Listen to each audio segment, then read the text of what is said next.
and it was like, Don't bro, literally, it was like the sky is blue. Yeah. No, the sky is purple. No, the sky is orange. No, the sky is basketball. Bro. No, Dude. Ah! Yes. I have no idea. I have no idea, dude. Very much so became basketball, and I was losing my actual mind, bro.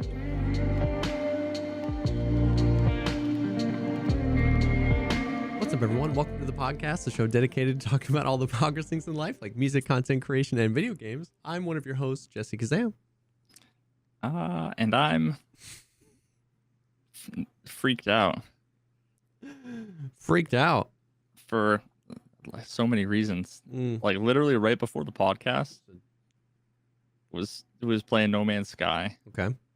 And like real quick I like teleported back to my home base. Okay. And there's this weird bug that like as soon as I teleport back it shows me like in my standing in the middle of my base, but like I can't interact. Okay. And then like 2 seconds later I'm like underneath the floor and like fall to the ground because it's kind of my base is like on a ledge, like on a platform. So that's just like a weird annoying bug because I have to fly around, go in the door. But as when I'm standing there stuck, I see someone run out of my base. That's not you? No. 32 quintillion planets and someone's running outside of your base. Close, 18 quintillion. 18 quintillion. Like, what the? So I mean, it has to be a stream sniper or something. Like, there's no way someone just randomly stumbled across my base. On a random moon. Yeah. So that was just weird. I was like, wait a minute, and I like flew back and forth, and it kept being like the dot was showing in like 2 different places, and then finally I got there and was like, yo, what's up? And they just kind of like ignored me, got in their ship and flew away. It was just weird. That's super. So it didn't end up being like a stream sniper or whatever, or I guess maybe it could, but it didn't end up being someone that was trolling you. They just ended up running away. Yeah. Can they like steal your stuff? There's settings. For all of that. That's what you were telling me, where like you could have been in a version of the game where he could have done those things, but because you weren't. Yeah, because I turned off like only my, actually I don't even think you can make it so that's like anybody can modify your base, or you can have PvP with anybody. You can make it so that only friends can modify your base. I think I have it so that like nobody can change anything, but like I think if I had the wrong settings, probably the default settings, he probably could have gone and fucked up some stuff. Yeah. I don't think he could interact with really much of anything there. So that was weird. But one of the things I wanted to tell you about, it was like 20 minutes of my life went down this rabbit hole like 3 or 4 days ago. That was really, I don't know why. It was like Truman Show, weird. It was just weird. So I'm still like working on outlining my video essay that I may or may not do on No Man's Sky being like the cosmic horror. Yes, I want to watch that so bad. So, I did the whole thing where it's like I search on YouTube and then I like, right click on like 10 videos and like open a new tab, open the kind of thing. Yeah. And I searched for a bunch of different things. Like one of the things I searched for was something I've talked about before, that short story by Stephen King called The Jaunt. Yeah. So like I pulled up a few videos about that because that's kind of adjacent to this whole thing. I pulled up just a bunch of videos, and then I ended up on some H.P. Lovecraft video where it was all, I think in maybe Finnish. Okay. Or some language that to me it could have been Latin. It could have been fake Cthulhu, deep tongue, fake language, right? Like I had no idea, right? So, and it was just like, what I ended up doing was I opened the video up, and all of the comments were all in like the same. Weird. Like looking at Finnish for some reason, I'm like, yeah, this could be literally like Latin. It Dothraki. Star Wars, like the Borg. Yeah. Whatever. So I did a right click, and I did translate to English. And in Google Chrome, it'll translate, everything. So it translated like all the comments, and it was all like, it wasn't even like broken English. It was just like, yeah, man, totally love HP Lovecraft. And I was like, oh, okay, like. And I think Google Chrome said like translated from Latin or maybe Finnish. I don't know. I don't remember. Yeah. But so then that happened, and I was going through watching a bunch of other videos, and I was scrolling down in the comments, and I see a comment that says, and if you scroll down in our episodes, Doc, I have a little screenshot where it says, a month late, though the YouTube algorithm probably doesn't like it, but better late than never, as the saying goes. P.S. about this story now instantly became my favorite of all H.P. Lovecraft stories. Like, just a weird random comment, right? Yeah. And then, like, I open up a different video that I watch, 10 minutes later, I scroll down and I see a comment from a completely different name. A month late, though, the YouTube algorithm probably doesn't like it, but better late than never, as the saying goes. P.S. about the story now instantly became my favorite Lovecraft. Like, what the? And I'm like, weird. Is this guy like going around posting the same comment comments from different accounts? And then I went to another video, scrolled down, and like the 17th comment was a month late, though, the YouTube. And I'm like, is this like a meme, like a copy pasta? Because it was like a different name. I'm like, what's going on? And now this one, like, I have made the connection between No Man's Sky, Lovecraft, and Stephen King. Yeah. Not that it's like, it's one of those connections that's so specific. Those three things so niche together. Yeah, for a specific reason. Yeah. So when I'm reading the comments section for a video about an obscure short story that Stephen King wrote, and it's like, instantly became my favorite H.P. Lovecraft, and I'm like, what the? Like, did I just stumble upon some weird, like, what the heck? And it's all from different accounts each time? All from different accounts. Have you like copied it and just pasted it into Google and see what comes up? Yeah, and nothing. And a bunch of there was like an ancient manuscript. No, a few of them had the same name, but different avatars. So different profiles. Now I figured out what happened after a while. And this has actually happened to me before, and I forgot about it. There's something with the way that Chrome handles translations and the way that YouTube comments are generated that, like, it translates and, like, caches the translation or something. So no matter what I went to, I could pull up Britney Spears' Toxic music video and it would be like a month late. No, it would have that comment saved and display it. Yeah, so like if I'm scrolling, like the first like 15 comments would be relevant to the video, and then I would scroll and it would generate the next one, and it would be Bobby whatever with this comment. It's just something about the browser and how it does translations. Damn. I could see like Verts up at 3 a.m. with the red string tying all the videos together. Like this guy keeps commenting. And dude, Google Chrome is like, oh, my bad, dude. I'm like, I gotta message these people. Did I just discover some weird black hole of, it was just really, really freaking weird. Damn. It's just such a weird, random, specific thing. Yeah. But for some reason, it creeped me out. I'm like, why? If you pull up 4 completely different videos and all of a sudden you see the same comment with the same name.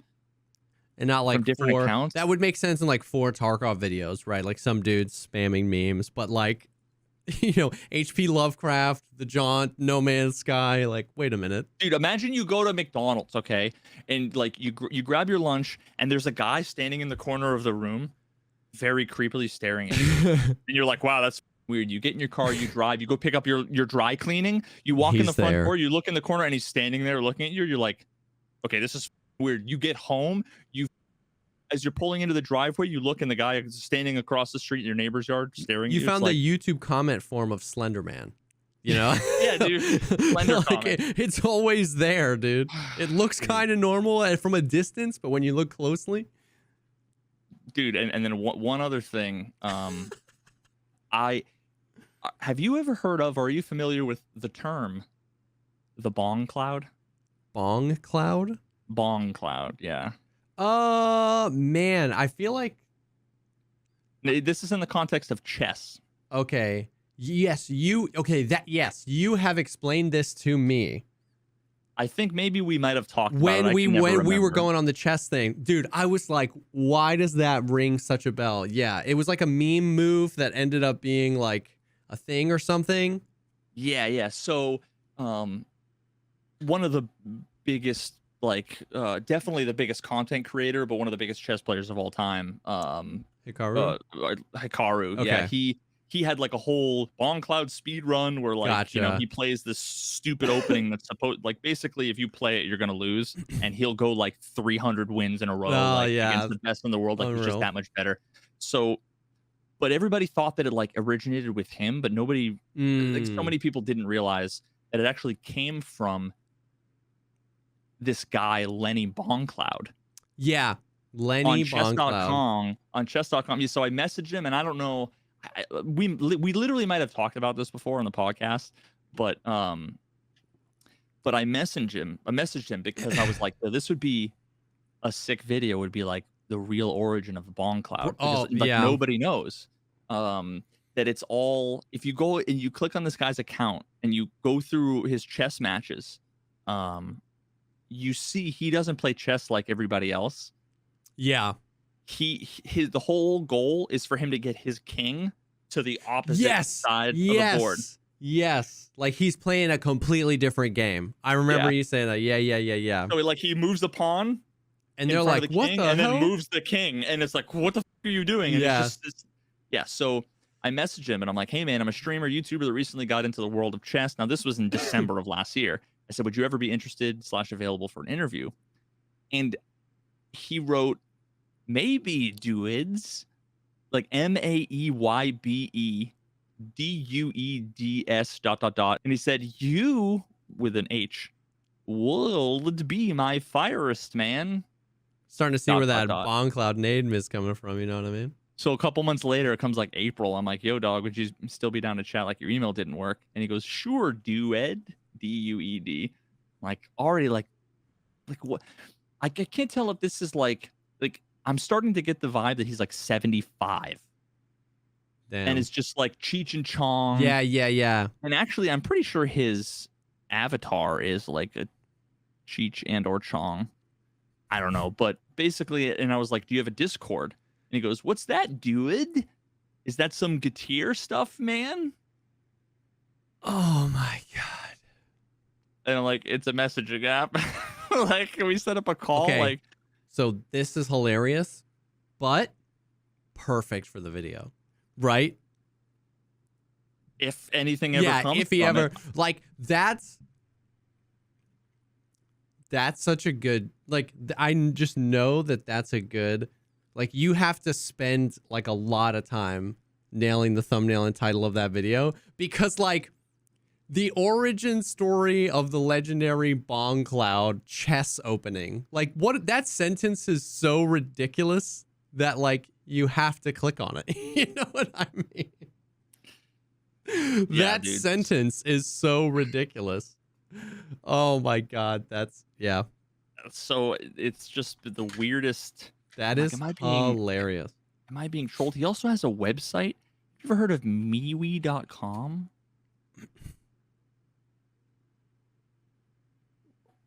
Next gen social network. It looks like the precursor to MySpace. But it's next gen. MeWe.com. Imagine a place where you trust your social network. No ads, no spyware. It's the fun social media experience you can. Okay, yeah, I don't know, dude. Like, Hell yeah. and so he hasn't answered me in a bit, but Come I'm on, just like in the Bongcloud. uncanny valley, dude. I'm like living in this, like, what's going on? The bong is in your court. Ay. So what's Oh my God. how's your world? Oh, you know, Normal? Tarkov's just imploding at an even more accelerated pace than average. Dude, I heard so many random things today that I'm like, oh God, I'm just gonna wait until the podcast. Should we go chronologically or should we go based on what's happened like today? Listen, dudes, Listen, do whatever you dudes. want. All right. We'll go chronologically. We'll go chronologically so that you can just, step into the mind, that like the headspace that would be like, the event today. Okay. All right. So, I mean, Tarkov is just has been, sufficiently Tarkov these past few weeks. We know everything we've talked about. Okay. On when was this? May 12th. So, so right after last week's podcast, we made a joke. Yeah. We made a joke. We did a podcast on the 11th. We made a joke. And then, of course, on Friday, they do an update, right? And I'm going to read you the patch notes, and you tell me what you think that means. Don't get too meta on it. If you were playing Tarkov and you saw this, what would you think this means? New balancing changes to Escape from Tarkov. Reduce the effect of the strength skill on walking speed. Oh, yeah, this old chestnut. Second point, significantly reduce the effect of the strength skill on inertia. What does that mean? Bro, I followed this path. Like, someone was like, did you see this thing? Yeah. I opened up Twitter. I saw like a bunch of posts. I saw posts from Nice Guy, and then a clarification from Nice Guy, and then a post from you. And it was like, bro, literally, it was like the sky is blue. Yeah. No, the sky is purple. No, the sky is orange. No, the sky is basketball. Bro. No. Dude. Ah! Yes. I have no idea. The sky very much so became basketball, and I was losing my actual mind, bro. Hold on. I have got... And you know what the worst part was? The ambiguity of that. Yeah. Like, there's multiple ways you could interpret it. Like, once you take the time to like parse it and break it down, it was like, okay, this either means X or it means Y. Yeah. And some people would, and those two things were two completely different things. And what made it worse is that some people were coming into chat saying, I really like the changes because it feels like the way X would feel. And then other people are like, I hate it because it feels like the way Y would feel. And I'm like, maybe they just did both. Brother. It's an A/B test. Half of the people got one, half of the people got the other. This was the closest I've come to like having a proper mental breakdown while I'm live. Because this change happens, I'm live because I'm gaming with Valiant, I'm live, we're doing our thing. And we hear reducing the effect of the strength skill on walking speed. And so my brain thinks, as you like, I didn't remember if there was a walking speed modifier, but my brain was like, okay, well, in theory, the higher your strength skill is, the faster your movement speed would be. So they reduced that effect. So now my movement speed is going to be slower. Significantly reduce the effect of the strength skill on inertia. Okay, once again, the way that's worded makes me think that at higher level strengths, there's a modifier so that the amount of inertia is lowered, and they've reduced that amount. So everybody read this and went, we're going to walk slower and have more inertia, which is the exact opposite of what literally everybody in the game wants, right? So it started tanking. L update. I'm retiring from Tarkov, just like blah, blah, blah, blah. And I felt so strongly in my gut. I was like, there's no way they would do that, right? Like that is such an L of a change. There's no shot. So I reach out for clarification to one of the community managers. And what I receive is, so it's more of a change for those who haven't reached elite strength. PMCs at lower levels of strength will have a bit faster walking speed, and PMCs at lower levels of strength will be a little bit less affected by inertia. And then I even re-qualified that and said, gotcha. So this means it doesn't really, you're not going to see a big effect if you are at the top end. It's more going to affect those at the low end. And I got a yes. So that made me think, okay, so basically what it's really bad way of communicating that like we decrease how much the strength skill is at the other end, where like the base walking speed is higher now, so strength has less of an effect. Base inertia is less now, so strength has less of an effect. So I was like, okay, so in my brain I was like, I can kind of see that wording, but I was like, I said, please retweet it with better wording. And they didn't, but I was like, that's weird. Is that the equivalent of saying, like, if you have lemonade, you're like, we're gonna decrease the effect of the lemon flavor, and what they mean was we're gonna add a gallon of water. Yes. Like yes. they're not changing anything. They're like watering. Yeah. They word it as if they're taking lemons out, but they're just adding other ingredients in, which subsequently dilutes the flavor of lemon. But you could have just said we're adding more water. Yes, kind of like that. That's what my brain rationalized it, because I could at least see it. We're not at the sky is basketball yet. We were at the sky was purple. That didn't make sense. I asked. They said the sky was blue. You communicated it weird. Blue the sky is. You know, we could have done that better. And I was like, please communicate this better. Then 2 things happen. Okay, I read that DM.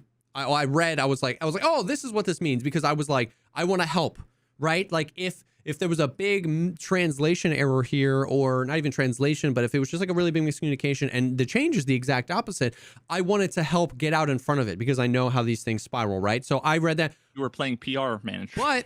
But I even kind of was like, you know what? I don't know if I'm in a mental state that I'm ready to like all caps tweet, guys, like I figured it out. It's okay. And so I read it on stream and we were in a raid and I was just like processing if I wanted to do that, right? Because like those are the moments. Actually, I don't even want to get into how the meta-ness of it, but I just wasn't sure if I was ready for that, right? So 2 things happened at this point. One, somebody clipped me reading it and started posting it all over Twitter, which is fine. I understand that that's the risk I run, right? So then I was becoming that guy without being ready for it. I hadn't decided I was going to tweet out that clip, but then the clip started being responded into everybody's tweets, which then positions me as like a guy, right? To a lot of people, they watch the clip and they're like, oh, well, this guy thinks that it's a good change. You know what I mean? And the other thing that happens is the data miners start coming out of the woodwork. And so the data miners come out with stuff saying like, our data shows that a flat 15% change, regardless of overweight effect, has happened to movement speed. So your movement speed is slowered by 15%. This is when it really starts hitting the fan, because up until now, we had gotten, we're reducing the lemon flavor. And I said, what do you mean? And he said, we're adding more water. And I was like, this is confusing, but it makes sense. Then out of left field was lemons are potatoes. Things just started, what? What do you mean? 15% reduction in movement speed? What? So now, by this point, the well is sufficiently poisoned, right? You have people who say, I noticed this 15% reduction in movement speed right away. As soon as I loaded into the raid, I noticed it. I opened the launcher and I could tell my character was moving slow. You had people saying that. You had people saying they couldn't notice anything. You had people saying they can't really notice anything when underweight, but when you're overweight, they felt like that there was more inertia. I had people telling me that when they were lower levels, I was asking chat this, I had many people tell me I'm level 23 and my strength level is level 12, and I feel like I can run much farther on one stamina bar, which is kind of what the original, like they're separating, like they got a movement buff. Which also has nothing to do with inertia too. Like that was another thing. But the original tweet was that they had changed a walking speed with strength and inertia with strength. So, but when you're saying like running on a stamina bar, the first thing my brain comes to is that has nothing to do with walking or inertia. Exactly. Which makes it there's another layer of like. So now the well is so sufficiently poisoned.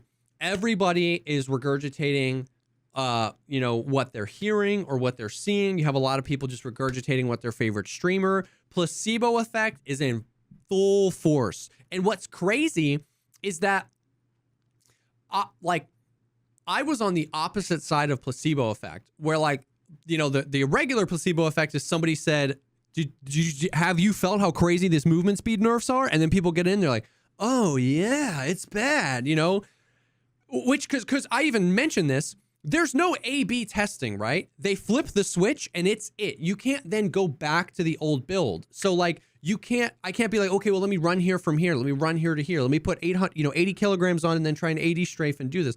It's just unless you've done a test 6 months ago for a different video. Exactly. That you can recreate exactly. And then I was on the other end of placebo where I was looking so hard for the changes that I was like, I don't trust my own opinion anymore. Desmond came in and he said, how do you like the changes? And I was like, I don't know.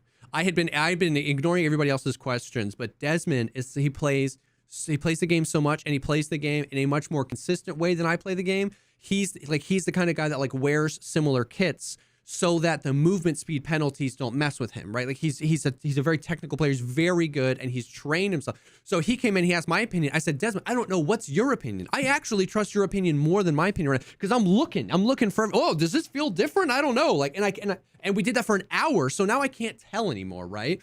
And he was like, I definitely feel way more inertia at the top end. Some things feel a little weird. And I was like, okay, like, I don't know, man, I don't know. And then it just kept doubling down. You had somebody else, I'm not going to name it because the tweet was deleted eventually, but like, and this isn't, if you know who I'm talking about, this is not a bash on this person at all. I actually have a lot of respect for this person at all. But what this tells me is that sometimes the data miners may have information, but may not necessarily know how to interpret that information. They see a value change, and that value's name could be like a really weird, arbitrary, mistranslated, or stupid name for a thing. We all know, you know, the same way they say, you know, we're taking the lemon flavor out. Maybe they can do that with some of these values on these files, and nobody knows. And so they see a number value change, and they don't know. But then, because then somebody else came in and said, no, everybody's taking this way out of proportion. And the inertial effect when decelerating, when you let go of W, was reduced by 75%. And somebody was like, what does that mean? And they were like, oh, well, you're going to stop almost instantly now when you let go of W. Which is exactly the opposite of everybody's in-game experience. At this point, the most consistent opinion was when at higher weights, 50, 60 plus, inertia is worse. So then a different data miner comes out and says, you guys are all taking this wrong. The numbers don't lie. Inertial when decelerating is, dude, it just, and now the sky is basketball, right? It's just like nothing means anything. I don't know what the original tweet meant. I don't know what the response I got maybe was like the intention of the change, but maybe even that person misunderstood what the changes were. The data miners have numbers, but they're not always 100% accurate at interpreting what those numbers mean. At this point, everybody, and once again, much to their own doing, I'm not defending BSG implicitly here, much to their own doing, a lot of people are just looking for a reason to be pissed. So when there's misunderstanding in the room, you know, the negative opinions are going to float to the top. They're going to win, you know, right? And then I tweeted out later because then for 3 hours, I've got huge streamers that I really respect, by the way, and love, responding with my clip. You know, X huge streamers like, hey, what's going on with Tarkov? I haven't played today. And then X huge streamer is like, I don't know, I saw this clip earlier. And it's me. And now I don't know if that thing that I read was even correct. And now people are coming in and being like, bro, why are you, like, the data miners say that you're wrong, bro. And I was like, and I was losing it. I was imploding. I was like, I need you to know I hold no opinion firmly. If you tell me my name is Josh, I'm going to say you're probably right. All right. I can't do this. I'm not this guy. I'm not the double down kind of guy that's just like, no, I heard this from a community manager. So it was just like all day I was losing my mind because I was like, I don't know what's happening. I can't tell anything anymore because then all the data mining stuff is coming out after people have made opinions on things, right? They hop in, they play, and they're like, oh, I can't tell a difference. And then they see a data miner and they're like, wait, I wasn't looking that direction. I was looking this direction. I was looking for inertia. Now you're telling me my walk speed's different. Maybe it is. And the opinions just went crazy. And it was just like somebody just woke up and chose violence. They just like picked out the shotgun out of the gun safe and just pointed it directly at Foot and was just like, it's Friday, bitches. Just like, it was insane. It was the most insane, like 6-hour stream. and I just didn't even know. So I truly to this day don't know what that change was about. I tweeted later, I was like, listen, I can't really notice it a whole lot. I can't really notice it. But I've heard of other people who are lower level saying that they've seen positive changes, like that they've seen like they can run farther, they can run faster, and I think that's a W. And then I got like destroyed in the comments about like, you think this change is a W? And and people are like, don't lie to yourself, you can feel it. And I was like, and then I had some actually very reasonable people come in and be like, man, that's crazy that you don't feel it. It seems crazy. And I'm like, me not feeling it doesn't mean it's not there. And so for a few people I elaborate, I was like, I was looking too hard at that point, and I just couldn't tell what was what anymore. So Bro, I just when I go to the eye doctor, yes, and they do the whole, which is better, one or two, and I'm like, by the time that you see two, I've already forgotten what one looks like. I was so riled up, but I was laying in bed thinking about that exact same analogy. You go in the eye doctor and they go, which one do you like better, number 1 or number 2? And you go, I don't know. You know deep down in your heart, they're different. That's the whole point of the damn test, but you can't tell. And that's where I got. I got to the point where I was like, I can't tell anymore. But you don't even have the benefit of that. You have I'm showing is this you better? Is it better than 1? And you're like, I don't remember. And at this point, 1 was 6 hours ago. You know? Yeah. And so like some people were like, I noticed it. And I was like, I get it. I was like, 2 things. A, I'm not good enough in this game to spend a lot of time at 60 kilograms plus, right? I just die all day long. So if you're saying that most of the change is happening at the higher weights, then I wouldn't necessarily trust my opinion to be an authority opinion there. And 2, I was like, I was just looking too hard, right? So me not being able to notice it doesn't mean it's not there. It just means I don't know. And it means I don't know what I'm looking for. At this point, I've been told 4 completely different versions of what these changes are by 4 completely different people that I don't even know what I'm looking for to tell you if it's good or not. Now, yeah, there's 4 different parameters that are all changing. Yeah. Not only so you have like how fast can you walk? How far can you run? How long does it take to stop? At level 1 character, level 1 strength, at 0 kilograms, and then all the way up to there's 4 parameters you're measuring with 3 moving parts that change on a scale from min to max. Yeah. And then that's only now. You'd have to compare all of those to yesterday. Yes. So people are like, what do you think about the changes? And I go, which ones are you referring to? Who got to you first? Was it this data miner? Was it this data miner? Was it this streamer? Was it this tweet? Was it my clip? I don't even know, because all of those things actually say different parameters were changed.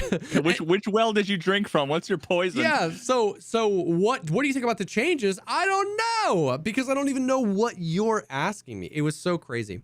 Now 2 things. One, the general consensus in the like 24 hours after that was that like, I don't know what all the bullcrap on Twitter was about, but at higher weights, inertia feels worse. You know what I mean? Like inertia feels worse at the higher weights. And then the second thing was the more I played on other days, I started to feel that, because at this point I was so over the whole thing. I was just playing the game. And because I was just playing the game, I was in a completely different mind frame. And it wasn't me looking for anything. It was just me like running around. Maybe I had 45, 50 kilos in my bag, and I would just stop and I'd be like, whoa, that feels a little intense. So I started to feel the higher end of it when I wasn't like looking for all these things, right? Like when I was just playing the game. Because honestly, what I trust more than me like looking and being like, is this recoil better or worse? Is this better or worse? What I trust more than me like looking at it with a microscope is I trust the 6,000 hours of muscle memory I've built up, right? The subconscious often tells more of the truth because it's a little bit less prone to the placebo effect. So over the next few days when I was just playing and I would catch myself going like, whoa, I feel like I'm sliding, that was when I started piecing. I was like, okay, yeah, I can see how people say that they think it's worse at the top end. Like the inertia is a little bit worse when you've got 40, 50, 60 kilos on.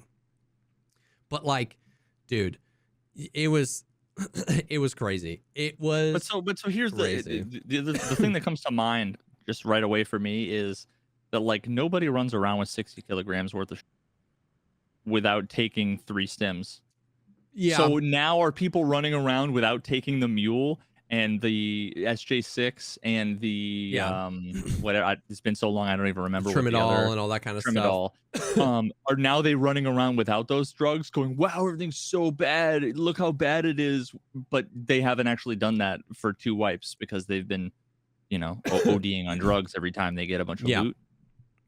You know, that's like another variable. Exactly, that's another variable. Yeah, I think you can. I think there were instances where you can notice it where if you were, you know, peeking a doorway or something like that before you had taken your drugs or something. But you're absolutely right. It's so hard to pin these down. It's all feeling. You know what I mean? It's just like, you know, people feel that it's different. Once again, I trust people like Desmond's feelings on that kind of stuff over mine. It's just, it was a cluster, dude. It was like so frustrating that I was like thrust into like a part in that when all I was trying to do was help. I felt in my gut that didn't translate right. So I asked and they said it didn't. And then I was like, oh, cool. Like we're going to help here. And then I felt like I ended up hurting more because my clip was one of those versions of things that were confusing people. And I was like, damn, that's the exact opposite of what I was trying to do. You know what I mean? I definitely don't have access to the data. I'm not a data miner. So all I can do is just seek clarification from somebody that I know. And then maybe that clarification helps. But because of how insane it was, my clip ended up being another confusing thing. You know what I mean? And then people were coming in and saying, well, you said this, or this person said you said this, or this person said you are wrong about this. And it just got kind of like insane. And to me, more than the frustration with the data miners or the this or the that, the most frustrating thing with me is just like BSG. Just can we hire a guy whose full-time job is to like read the tweets, please? And like and just like, can we communicate in a better way? You know what I mean? If this was just like, you know, my thought was like, if you said we changed these values, you don't have to say like what's on the data set, but you know, say they said we reduced strength, the effective strength. Give us like numbers, because you know the numbers are coming out. Like, you know what I mean? You know that they're coming out anyway. So own the story. If you said we reduce, you know, the effective inertia on high level players at this level and Y, we are aiming to X. We are aiming to reduce the amount the strength skill plays on your overall character progression. We are aiming to increase the mobility for lower level players without affecting the mobility of higher level players, because then that allows us to provide feedback. If we know what the intention is. I wouldn't even give a number. Like if I were them, because I think the numbers are meaningless. Yeah, 25% of what? Yeah, right? And ultimately just confuse people more. That's a good point. So I mean, the way, like if I worked for BSG, I would type this out and then stare at it for a while and think. But the first thing that comes to mind is adjusted the amount of, you know, whatever it was, the strength or the skill or inertia or whatever it was they tweaked, so that lower level players will be more mobile, or so higher level players will not be as mobile. Exactly. Or, you know, or to bring, you know, the lower and higher level players closer to each other. You know, like some description, because then we get two things. The player gets two things that they didn't get from that original tweet. We get to provide actual feedback on that change and whether the community thinks that's a good or bad change. And we get to communicate the feedback on how well the change was executed. Because because we know the what and the why. Exactly, because maybe there's a universe. We all know the spaghetti code, right? Maybe there's a universe where they did try to increase the mobility of lower level players, but they didn't realize how many things, you know, all the spiderweb are connected, and it made inertia worse at the high end.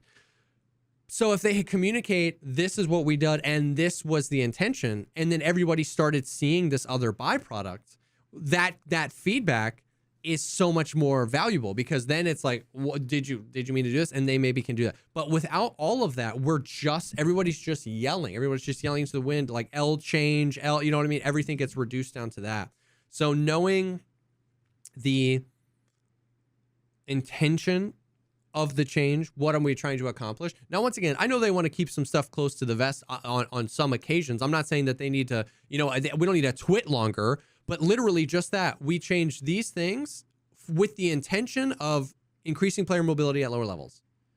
And then if that's the intention and everyone's like, well, at higher levels, the inertia is way worse. Did you intend to do that? Maybe they legitimately didn't. And they now know. Now, what was nice is that 2 days later, we got an update tweet. New balancing changes to Escape from Tarkov proportionately reduce the inertia strength while moving, walking, and strafing for characters with the medium and heavy overweight effect. For characters with the heavy overweight effect, so you know how like there's like green and you're not overweight, and then orange you're overweight, and then red you're really overweight. There's like a few more subdivisions of that. But basically they said for characters with the heavy overweight effect, they reduced inertia by 15%. For characters with the medium overweight effect, they reduced inertia by 7.5%. For characters without the overweight effect, the inertia is unchanged. This change is due to the community feedback on the results of Friday's balancing changes and will allow for a better experience in the raid. Proportionally reduced the inertia strength. Come on, man. The inertia strength. Could they have made it? Hey, it's better than the other tweet, because we kind of got a little bit of that. They said we reduced it. They said we reduced it at these levels for these effects. And they said that they directly said that this was a change due to community feedback. They didn't really express the intention of the new. Well, I guess it was because whatever. No, but okay, but I mean, so it was better. Maybe I'm being an idiot, right? But reduced the inertia strength. Yeah. What the fuck is the strength of inertia? Yeah. Proportionate to, I guess proportionate to your weight. So if you have very strong inertia, that means that's like ice skating. Yes. Like more. Yeah. So reduced inertia, like it's just. Yeah. Why word it like that? I don't know.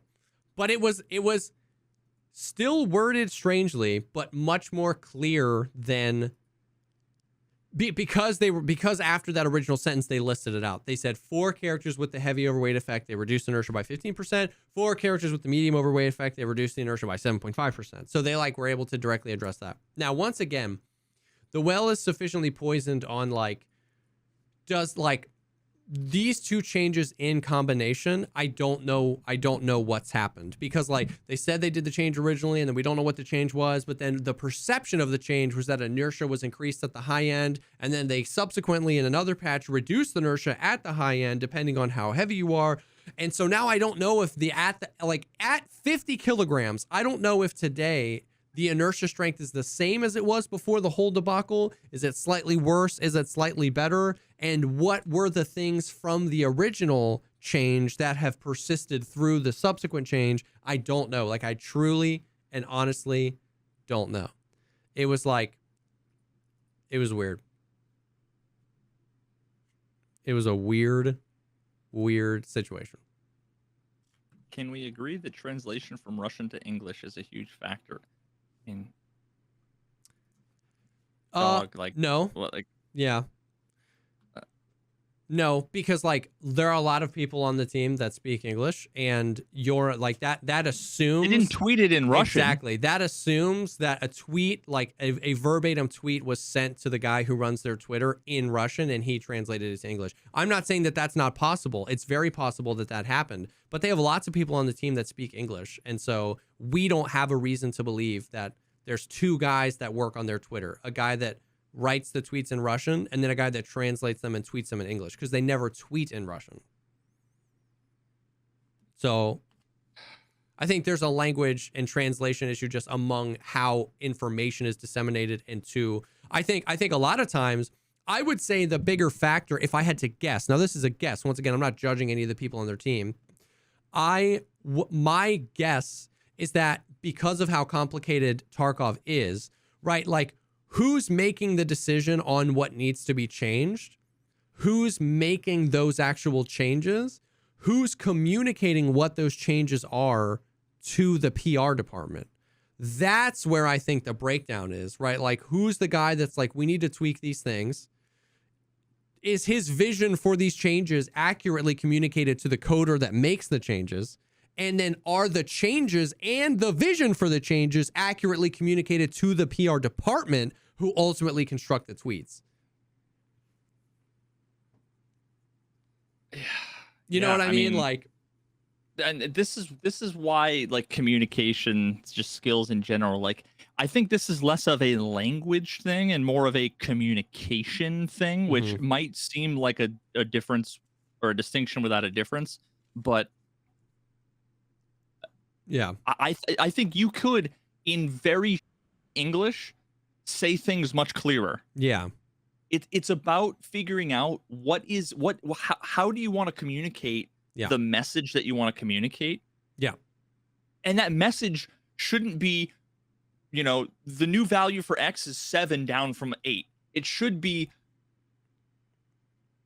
you'll feel less ice skatey now, right? Like, if that's what you need to communicate. Yeah. They might as well say, we reduced the effect of how significant the armor damage and blunt damage modifiers are on the overall equation by 20%. And people don't realize that those values are one of 73 variables. Yeah. So that means that the equals final result is not going to go up 20%. Exactly. If you increase it 20%, it might only go up something rounded, and so and it's like, what's proof of that?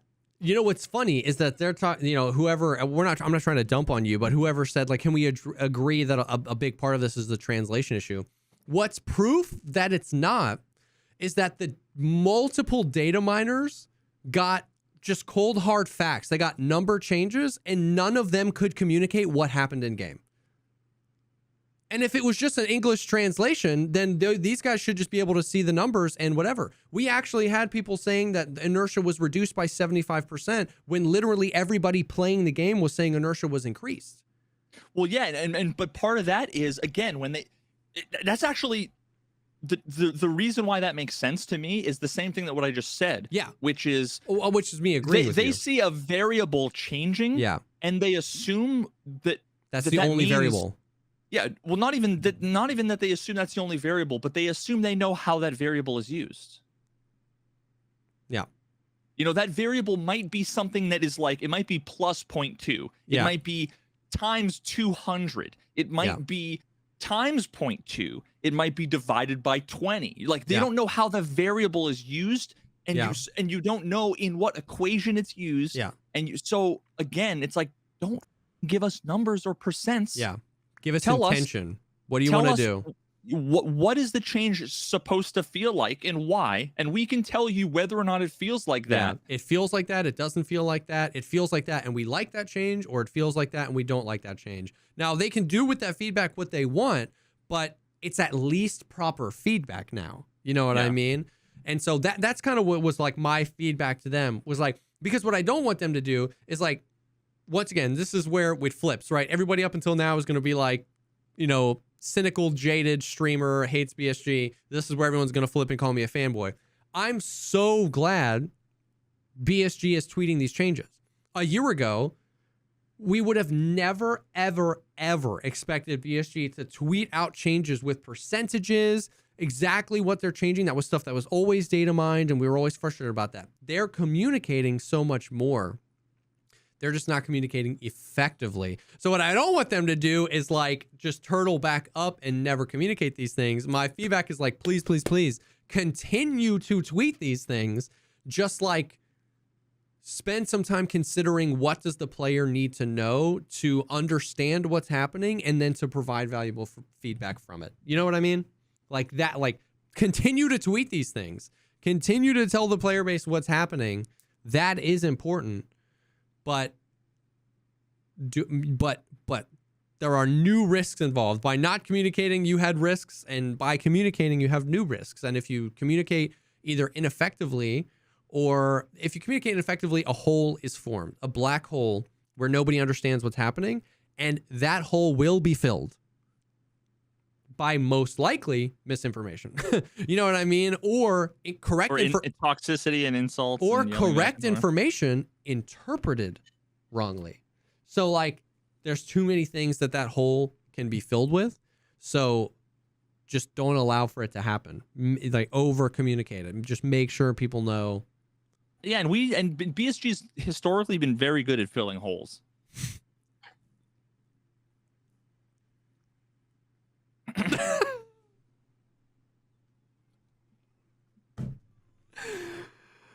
Yep. Speaking of filling holes. No. Come on. This can't be. Oh, God. Finish the sentence, bud. Finish the sentence. My face hole. When I'm hungry, I love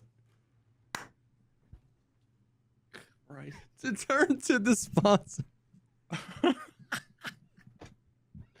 of this. Dude, we're gonna get fired. I turn to the sponsor for this episode of the podcast, and that is HelloFresh. Thank you so much, HelloFresh, for sponsoring this episode of the podcast. Real talk though, HelloFresh is great. They partnered with us for a while, and we have both ranted and raved about them. HelloFresh is awesome. It is a meal delivery kit that serves you amazing food that you can cook up. It's incredibly convenient. It's incredibly delicious. They're well-balanced proportions. There's tons of things that go into what HelloFresh offers. Not only can you pick from 40 recipes every week, so you get the opportunity to pick how many meals you want for how many people, and you get to choose between 4 different menu items every single week. But you can also choose from up to over 100 items in total, between like snacks or smoothies or drinks or other things that you can add to your order. There's tons of different things. What's actually really cool as well is that this May, HelloFresh is celebrating Asian American and Pacific Islander Heritage Month. You can try limited time authentic recipes created in partnership with Chef Serbi Sani of New York City's Togmo restaurant, which is kind of awesome. So this is cool that they're actually partnering, and not only are the recipes in general just like pretty seasonal to what you are, it's not just 40 of the same recipes over and over again, but this is actually, this month, what they're doing is actually celebrating Asian American and Pacific Islander heritage by partnering with this really dope chef out of New York City, which is kind of sick. Oh my God, dude. Yeah, I'm actually excited because I'm really picky when it comes to a lot of food stuff. But a lot of different Asian dishes. I like Thai, Chinese, Japanese. I'm looking forward to trying some of these out, man. Honestly, in my personal experience with HelloFresh, the Asian recipes have been our favorite. Like, we were like, pre HelloFresh, I've talked before about how like I've learned just so much about how to cook by using HelloFresh and like being able to follow the instructions, but also the types of food we cooked was very pigeonholed into like, we'd made like burgers and sandwiches and a few other things because I didn't really know how to cook a lot of stuff. And so like a lot of the Asian dishes, like rice bowls or tacos or anything like that or noodles have ended up being like some of our favorite ones that we like always pick up when they come back. So like, so this is pretty cool too, that they're kind of leaning into that. So dude, their stir fry is bomb. Bussing, as the kids say. Oh my God. Is that what they say? I think they said that like a year ago, and they probably don't anymore. So you can even save money with HelloFresh. HelloFresh is definitely, I can attest to, we fell into the hole of just like eating out like every night, which it gets unbelievably expensive these days. So depending on your experience, you can save money, you can learn to cook, you can enjoy delicious food. It's all kind of a part of the process. And the big thing that's always hit home with me is the convenience of it. You can skip a week if you want. You can increase the amount of meals you want this week if you have a bunch going on and you don't want to go to the grocery store. You can lower the amount of meals you want this week if you've got other things going on. Incredibly flexible, incredibly good food. I've been using them for like 6-8 months now. We have a stack of the recipes, great food. So, and when you sign up too, one of the coolest things for me was the options that like oh yeah, you can say meat and veggies, you can say you're vegetarian, you can say you're pescatarian, you can say uh, I think fit and wholesome is another yeah, one. There's family friendly options, yep. so like everybody has, I'm sure, something that they can fit into there. Yeah, Into their face hole. fit into their face hold. Yeah. So go to hellofresh.com/pogcast16 and use code pogcast16 for 16 free meals plus free shipping. That's 16 free meals plus free shipping at hellofresh.com/pogcast16 and use code pogcast16. HelloFresh, America's #1 meal kit. Thank you so much for sponsoring this video, and I'm sorry.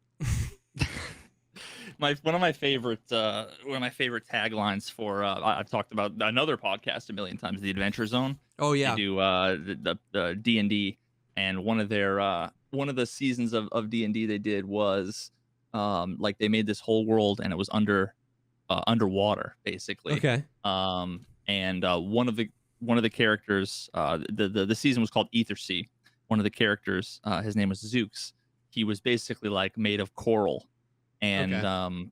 one of his you should listen to it. I don't even have to get into the details. There's going to be 3 maximum people in our audience that are going to get the reference. But Okay. one of the things that was they had multiple rules of Ether Sea. The first rule was everybody has a knife. I think like rule number 4 was that there's a hole for that. So There's a hole for that. there's a hole for that. Yeah. I like that. I like that a lot.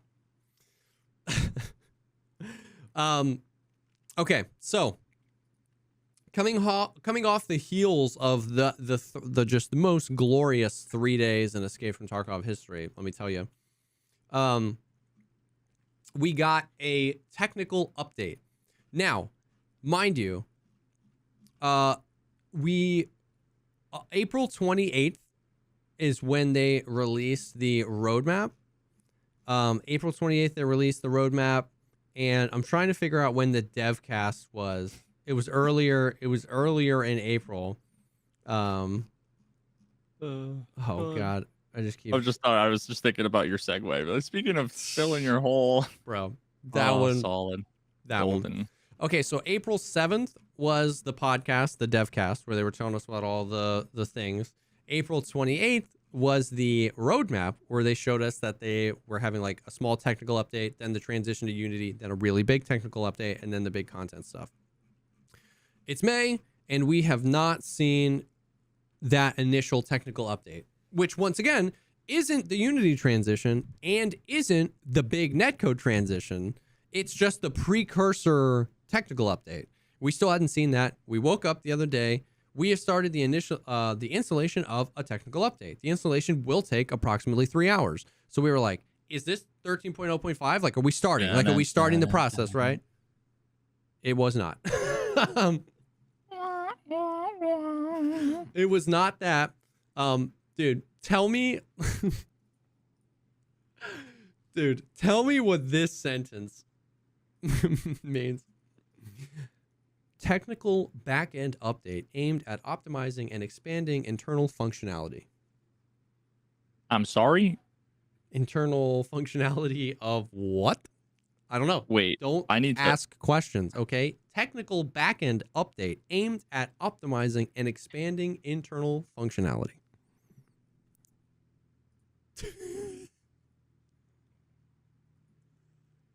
Expanding the internal back-end functions.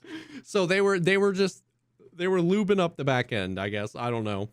Bro, that was word salad. Yeah. 100%. That was completely word salad. Now, that was just the first thing. Then they hit us with list of fixes. Fix the inability to create in-game group chats. Fix the not leveling of health skill upon successfully training in the gym in the hideout. And then we got all that this patch was to me was fix the inability to sell some items to traders that couldn't be sold before. Have you been made aware of that bug? Nope. It's been in the game for like a month, dude. Literally, just like, okay. So if you took an Excel spreadsheet of every item in Escape from Tarkov, Okay, lead X's, pro kills, compensators, upper receivers, lower receivers.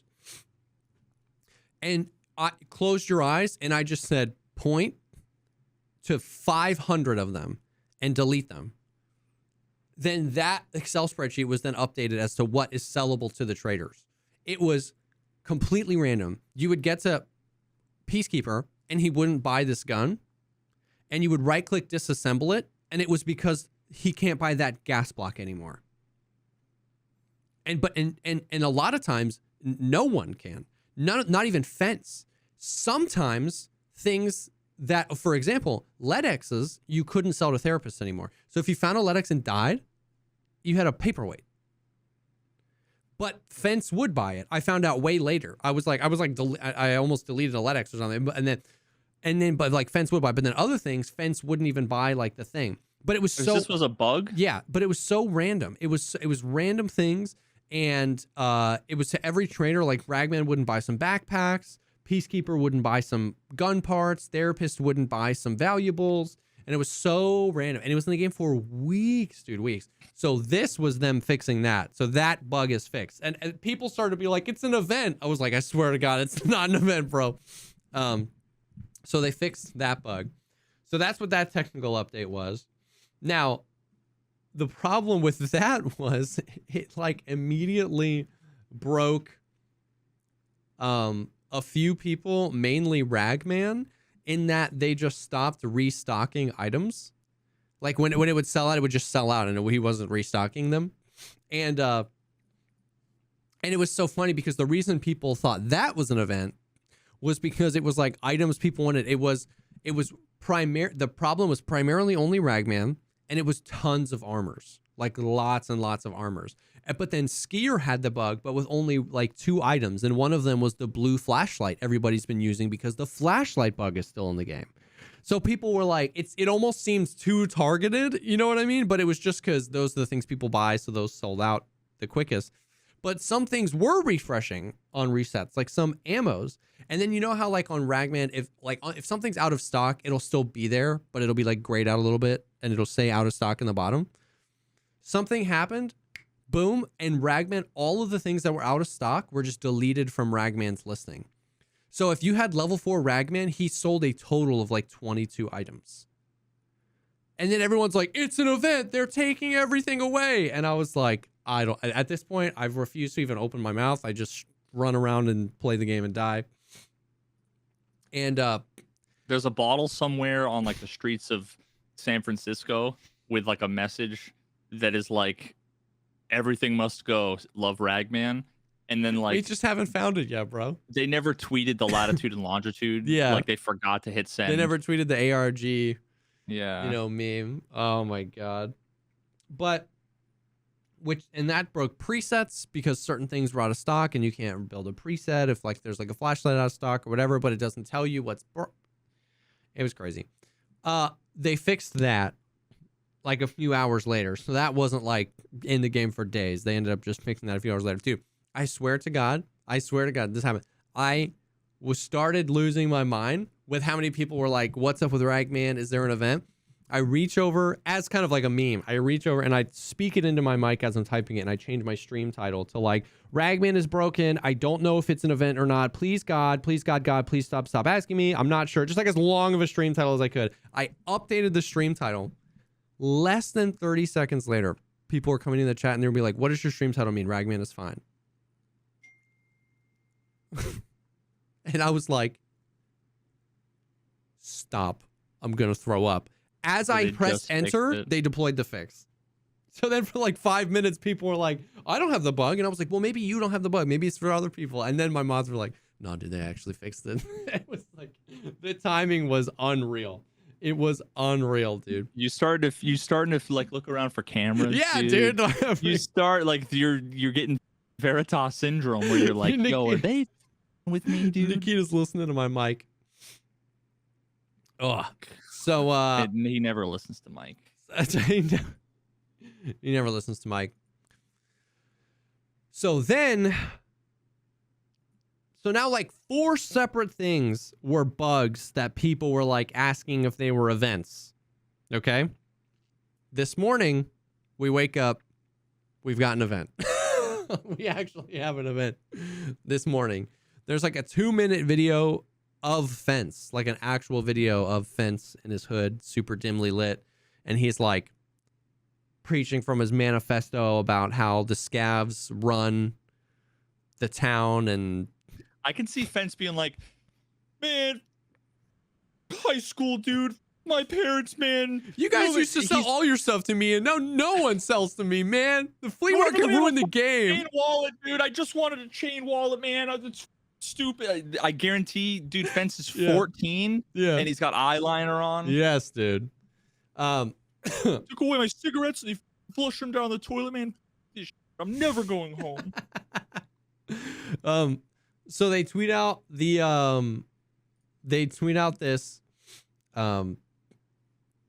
it's this video, and it's like however long, and Fence is like preaching from his manifesto. And now, and I actually forgot, damn it, I forgot a really important part here. After dude, after on the 18th. Okay, so with the technical update that had the word salad sentence, the technical update aimed at optimizing and expanding the internal functionality, ... who knows of what. The data miners tweeted out that they found that there was new fields added to the database. And these 3 fields are required player level minimum, required player level maximum, and minimum player level - access keys. And so everybody starts freaking out that like, oh, they're going to lock labs to like a certain level, or they're going to do this or that. Or then the other side of people is like, the game's finally pushing towards 1.0. You're not going to be able to go to any map you want, anytime you want. And I had a feeling. I was like, I had so many people ask me, be like, bro, what do you think about that? And I was like, what I think is that I'm positive we are misinterpreting what this means. Like, this could have accidentally made it in from an idea they had 18 years ago. This could be for an event. It could be like what you're saying could be true. They could be locking down labs like everybody's wanted or whatever, or nobody's wanted. I actually don't even know anymore. But I was like, what I can tell you is that we don't know what's happening. And it turns out it was just for this event, because this event is, as I haven't played today, so as I understand it, all of the maps were locked, and you needed to turn in an item to access any of the maps except for one. It was like customs you could go to for free, but any other map you wanted to go to, you have to turn in as a pseudo labs card an item. And it's like pliers or a military tech loot or whatever. And are they things that you can buy on the flea market? Yes. So now it's 3 million for pliers. Yeah. So now it's just 200,000 rubles to go to Shoreline, right? Because whatever it is, the list of items changes every few hours. Oh my god! And where do you see it, like on the map selection screen? People are tweeting them. Oh yeah, if you select the map, it's like if you try to go to labs without a card, it's like you need a thing.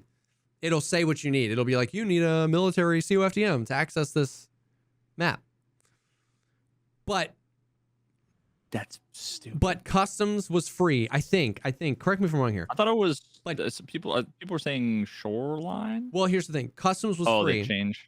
And then what? Well, then if you go to escapefromtarkov.com/one map open map, it was like I think it's the free map. I think it's the free map. You have to kill 120,000 PMCs or scavs total. Like the whole community needs to kill 120,000 PMCs or scavs. And when they do, it moves to the next map. So the free map rotates. The map that doesn't require a thing. So this is a really weird way of basically forcing the entire player base to play one map. It's like a PvP event where like everybody's playing one map because that's how you progress the event, is play that map and kill things, and also because you don't have to pay to go.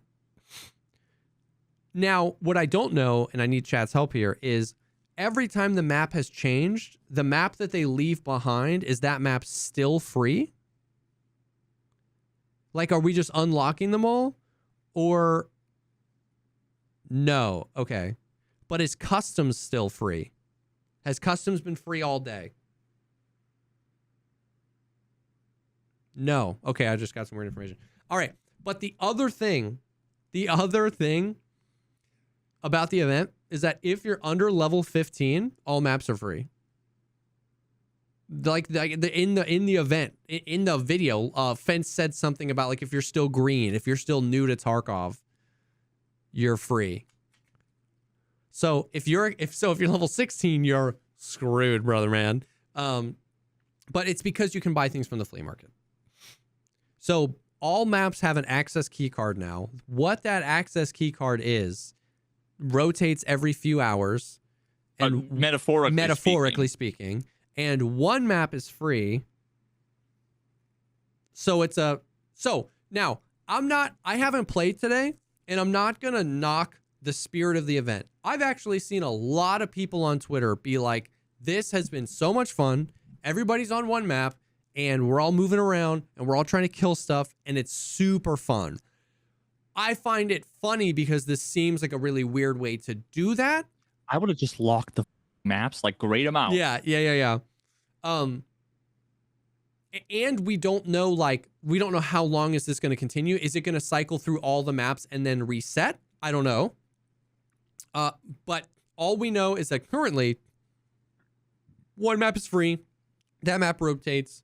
You never know. The market's not going to go too crazy with the items because the items change. So there'll always be a spike and it'll probably always level out up to between like 100 to 200. You know what I mean?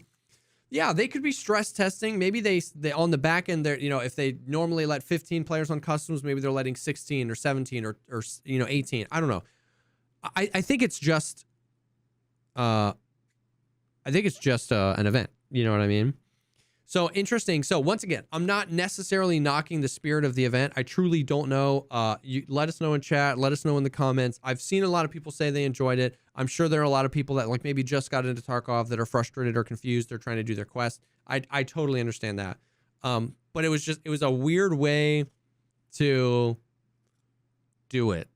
Well, I thought was funny. You've got then of course, what do you have? We have an official event, so everyone's saying pre-wipe. I'm not saying it's not pre-wipe, but I don't think it is pre-wipe because it was around May of last year, if I remember correctly, that we got an event in Tarkov where this SOB named Lightkeeper wanted 1.5 trillion rubles. And what were we all saying? We were all saying, wait, what is that? Oh, I don't know, dude. Interesting. I don't know, man. People won't shut the fuck up about the links. There's a link. There's a link. I don't know what it is. It's data of the kills and like stats on each map per minute. I don't know why this is. Don't know who's tracking it. Don't know how it's being tracked. I don't know if it comes from Tarkov. Don't know if it's data mine. Yeah. So I just remember around this time last year, Lightkeeper wanted 1.5 trillion rubles, and everybody was like, surely this is a wipe. Surely this is a pre-wipe event. This is going to lead to a wipe. And it didn't. And at that point, we were like still like 8 weeks from a wipe after that event ended. So I don't think that just because we have an event, it's a wipe. It just but what it has done is it has commenced. You know what I mean? It has begun. Like the wipe conversation has begun, and it shan't be done until we wipe. Whether that's 6 months from now or not, from this moment forward, we are in wipe season, baby. Like it's there. It's here. I am so like, I don't know, right? Like every conspiracy theory, I've heard it all. They're going to wipe right here in May. It's going to be a short wipe. I've heard they're going to wipe. They're not going to wipe until September. It's going to be a long wipe. People are, they could just follow the formula. They could wipe in June, July. They could wipe.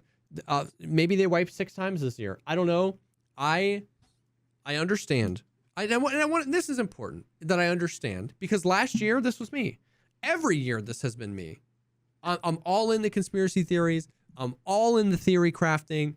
I'm all in it. But give me a hug. You've welcomed me over to your side. I just don't care anymore. I just You're just like, dude, I don't know. I don't care. I don't know. I can't. Yeah, I can't get invested. Exactly. I am so excited for all of the things on the roadmap. I am so excited for the stuff that's coming to Tarkov, and I'm truly excited for a wipe, because the wipe is always the most fun time in the community and the stuff. I am excited about those things, but we're here in May. We have an event, and the conspiracy theories get like more intense every year. You know what I mean? Because now there's lots of, and I say conspiracy, it's theory crafting. Now the theory crafting includes like arena. Whoa, they're gonna do arena here and then a wipe here. They're gonna wipe here and then do arena here. They're gonna have to wipe with Unity, or no way they're gonna wipe with Unity, because they're gonna want to not wipe with Unity, because they're gonna lock down the bugs and then wipe a little later. Let me say that every theory craft I've heard bears a kernel of like, I can see that. Like almost every single one. I'm like, yeah, that would make sense. Like that would make sense. But what I have been beaten down into my core is that sense is not a part of the equation. So I am in, and don't take this as I hate the game. I'm excited to log on and play on Monday. I'm excited for the changes, but I just can't, like, I don't know anymore, man. Like, I just don't know. I just don't know. Don't know. I'm heavily considering going to Twitter and be like, yo, heard the wipes next week. Dude. I'm probably gonna, not be involved in it, but I really hope you guys have fun on Thursday. Oh my God. And just walk away. Oh my God. Dude, just don't even open Twitter for like 24 hours, and then just like, you would have 7,000 notifications. Oh my God. So yeah, I think like, who knows, man? Like, who knows? Who knows? There was something I missed. There was something else I missed. The change they did 2 days ago with the word salad update, and they fixed the traders. A few people sought clarification on, is this, I don't know where this came from, by the way, but Nice Guy and Hayes both tweeted it with confidence. Okay. But basically clarification was, is this the 13.0.5 patch, which is like the first patch on the roadmap? And it was no, but it was, that patch is coming next week. That patch is expected to come next week. And that was like, I guess, okayed by whoever said that for them to tweet, because a few people tweeted it. So that was the other information. I saw some people in chat. Apparently we can expect 13.0.5, which is the first patch on that roadmap, to drop this coming week. Now, remember, I don't think you'll want to play Tarkov as a result of that update, but I bet you'd want to like hop in and check it out, because this is the update where they said they've reworked that changes to the headset system. They did redoing headsets. They're redoing flashlights, not just fixing the bug, redoing the flashlights, and reworking the skybox on all locations. I remember when we went over the roadmap, we were like, I don't know what any of those things mean. So that's the patch that's apparently expected to come next week, in addition to some AI fixes and Oculus and the audio coming to interchange, dude. It has been left in the dust. It's been left in the dust. So yeah. So that, dude. So that was just since last Thursday, bro. All of that happened since last Thursday. It was 2 weeks before the wipe. 2 weeks before the wipe happened. Now, the last Tarkov related thing is, look at this tweet that Landmark tweeted. Oh, God. It's screenshots. He said that he had a bug on reserve. And that was the lighting on reserve. In a bugged out lobby. I'll post the tweet in the links, and I don't know if you want to pull it up or not, but like basically Wait, it looked good. it was super bright. Yeah. And there's comparisons to like look at how bright that is, dude. Look at how amazing that looks. Bro, okay, it's been this long since I played Tarkov that I was like, okay, there's proper lighting, and I'm like, wow, damn, like it's broken. Like, oh, you thought the bugged lobby was the dark one? No, yes. My sweet prince. No, that's just Tarkov. Yeah, dude. Oh my God, I'm looking at the one. Yeah, where he's standing in the hallway, looking at all. There's a bunch of bodies. Yeah, and I realized I've never, ever once seen spray paint on that left wall there. Nope. Like I never knew any of that. I didn't know that rubble there was like that. Like I know it was a door. I thought those were just all trash bags and stuff, right? I would have assumed it was like cardboard boxes. Mm-hmm. Yeah, dude, we haven't. It was just like the like tech room across from Kiba. Yes.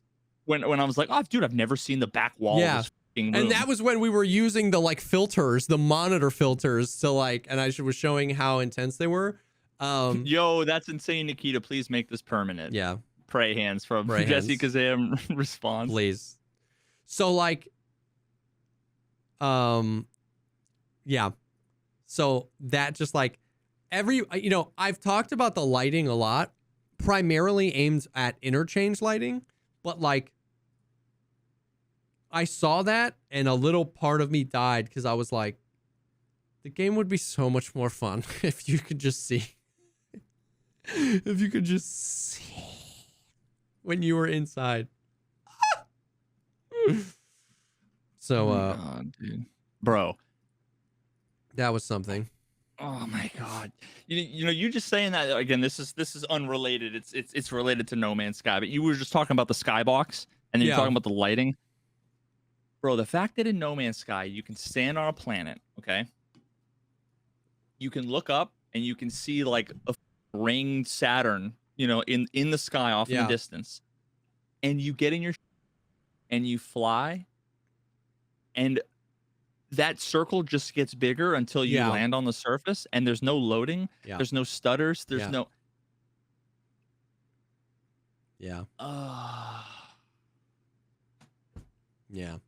and then, you know, Tarkov freezes for 4 seconds, 8 seconds into a raid. Bro, like the dubstep, like the Tarkov dubstep when you're like loading. I don't know how bad you got this bug, but if you're like loading into a raid or like exiting a raid or going into the hideout and it catches an audio, like if a craft finishes in your hideout and it catches it and it just goes and it just like repeats it over and over again. Usually hit me for like, I don't know, 4 seconds, 5 seconds I or whatever. have that bug so often. Like people in my chat are like, dude, this never happened. Like I get it every time, and I've had it last for like a solid 7 or 8 seconds before. You know, someone says I had this conversation like a week ago. Someone came in and said, I have a fix for that bug. And it was like, if you turn like the interface volume sound to like 0%, it's like, that's not a fix, bro. Yeah, like I have a fix for Tarkov's terrible lighting. Turn your monitor off. Yeah, I have a fix for the audio issues. Unplug your headphones. It's like to me the issue was never the sound. Like it was never the having the sound. It was the fact that the game is like a skipping disc. Yeah. Like every other game, when that happens, it'll do that forever, and that's when you unplug the Xbox and plug it back in. You know, it's like. It's stuck in the loop. It's like a major bug. And if everybody just turns the audio off, then nobody reports it as a bug or says anything, and then it just ends up being one of those features that, you know what I mean? It's like the dubstep it's like a side effect of the issue. Yeah. It's not, the issue isn't, oh wow, this annoying sound happens every time when I go to leave a raid. Yeah. This is why nothing gets fixed or reported, because Yeah. people say the dubstep hurts my ears, Yeah. and then people go, BSG goes, oh, stop whining, Yeah. turn the volume down, and they never actually realize that the issue is like memory leak, Yeah. or it's like a multi-threading issue, Yeah. or some nonsense. So, yeah. So, the lighting was like, wow. I was like, damn, that looks good. Oh, and then the same thing, like it's even outside. Like sometimes I play woods a lot, and every like 30 woods raids, you get the raid where there's no volumetric fog, and like you're standing up on Sniper Rock, and you're like, I can Snipe. see, like I can snipe. You know what I mean? Like I've always found it interesting, like in the DayZ community, like like people get like, you know, 800-meter snipes, 900-meter snipes, 1,000-meter snipes, and like Airwing can pull a 1,000-meter snipe on a rogue on Lighthouse from like one position in the entire Escape from Tarkov, and only because, you know, he'll shoot, you know, 14, he'll make 14 attempts. But like on player versus player, you know, like Unless you're tower. most snipes happen between like 1 to 200 meters, and the craziest clips happen at like 300-400 meters. And you've seen a few clips out at crazy because you just can't see farther than that. Even on a bright sunny day with no fog, there's still like the distance volumetric fog. Like the fog is always there. It's how bad is it? And on a bright sunny day, you can't really see that well past like 200-300 meters.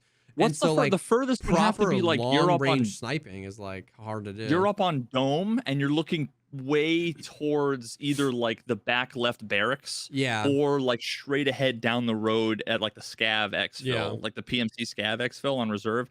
I feel like those are like, that's the most accessible, like Yeah. possible long range sniping spot. Because like if you can get up on the lighthouse, like if you've done the, but that's the thing, that's why that's not accessible. It's because you have to do all the quests to get the new quests, to do all the quests to get the thing, to go out there, and then from there, at that point, you're a high enough level and have enough money, you don't really care. But if you wanted to, from there, you can get snipes to player scavs and people running along the beach at the water treatment plant, which is around like 700, 800, 900 meters.